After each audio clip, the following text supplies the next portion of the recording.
लाडली बहन योजना की तर्ज पर महाराष्ट्र की सरकार ने लाडला भाई योजना का ऐलान किया है। इस योजना के तहत 12वीं पास विद्यार्थियों को 6,000 रुपये, डिप्लोमा धारकों को 8,000 रुपये और ग्रेजुएशन की डिग्री प्राप्त कर चुके विद्यार्थियों को हर महीने 10,000 रुपये दिए जाएंगे।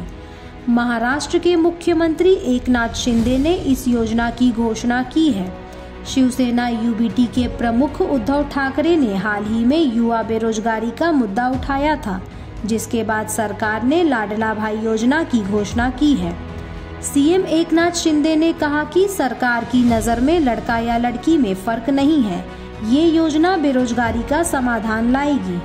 लाडला भाई योजना में युवाओं को फैक्ट्रियों में अप्रेंटिसशिप मिलेगी और सरकार की तरफ से उन्हें वजीफा भी दिया जाएगा। आइए सुनते हैं सीएम एकनाथ शिंदे ने क्या कहा।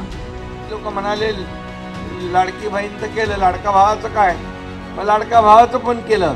आता जो 12वी झाला आहे त्याला 6,000, डिप्लोमा झालाय त्याला 8,000, डिग्री झालाय त्याला 10,000 रुपये महिन्याला। आणि त्याच्यामध्ये तो वर्षभर त्या कारखान्यात अप्रेंटिसशिप करेल, त्याला तिथे नोकरी लागेल आणि ट्रेंड असं अतिशय स्किल्ड मॅनपॉवर आपल्या उद्योजकांना मिळेल।